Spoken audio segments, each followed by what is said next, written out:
Bitcoin এই top level থেকে নিচে পর্যন্ত যদি আমি ফিবোনাচি মার্ক করি, তাহলে এই জায়গা থেকে একটা বাইং প্রেসার এসেছে, তাই তো? এই জায়গা থেকে একটা বাইং প্রেসার এসছে, খতরনাক ধরনের। মানে এখান থেকে শো করছে মার্কেট আমি এখান থেকে সাপোর্ট নিতে পারি।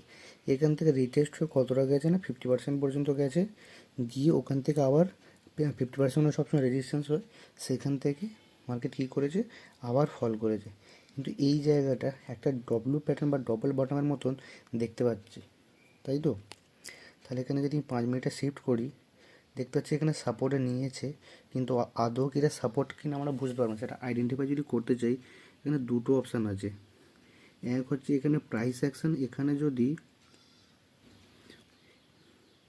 এইখান থেকে যদি উপরে যায়, একটু আসে আর এই ব্রেকআউট দেয়, তাহলে এটা কনফার্মেশন হবে, তাই তো? আর যদি না হয়, যদি এই সিনারিটা না হয়, তাহলে এই যে নেকলাইন আছে, এই নেকলাইনের ব্রেকআউটে নেকলাইন যদি এখান থেকে গেল, গিয়ে এরম ব্রেক করে দিল, দেওয়ার পরে রিটেস্ট করতে আসে, আর রিটেস্ট করে যদি এইখানে কোনো গ্রিন ক্যান্ডেল পাই, সেইখানে এন্ট্রি হবে।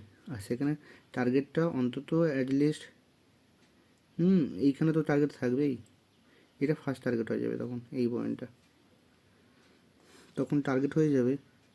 টার্গেট তো ইজিলি এখানে লাস্ট সুইং পর্যন্ত ধরলেই হবে, এটা ফার্স্ট টার্গেট, বা এটাই যদি ফার্স্ট টার্গেট ধরি। তো এইখানটা এখনও বোঝা যাচ্ছে না, এটা এমনও হতে পারে যে যদি নিচে চলে গেল মার্কেট, তাই তো? মার্কেট নিচে চলে গেল, নিচে যাওয়ার পরে কী করতে পারে, যে মার্কেট থেকে নিচে এলো, একে ব্রেক করলো, লিকুইডিটি সুইপ করে দিল, এইখান থেকে এবার ঘুরতে পারে। এবার এইখান থেকে যদি মনে করে যে এইখান থেকে আমি উপরে যাব, তাহলে সেটাও করতে পারে, এখান থেকে এসে এই প্যাটার্ন বানিয়ে উপরে যাবে। মোটামুটি প্রাইস অ্যাকশন যেখানে আমি পাবো সেখানে বাই করব। আর এইটা যদি এখানে কোনো পজিটিভ প্রাইস অ্যাকশন থাকে, দুটো যদি স্ট্রং গ্রিন ক্যান্ডেল শো করে, তাহলে এখান থেকে বাই করা যাবে। এই ডব্লিউ প্যাটার্নের মতো লাগছে, এটা লিকুইডিটি সুইপ করতে আসতে পারে, মানে দুটোই পসিবিলিটি আছে, দেখা যাক কোনটা হয়, আপডেট করবো নেক্সট টাইম।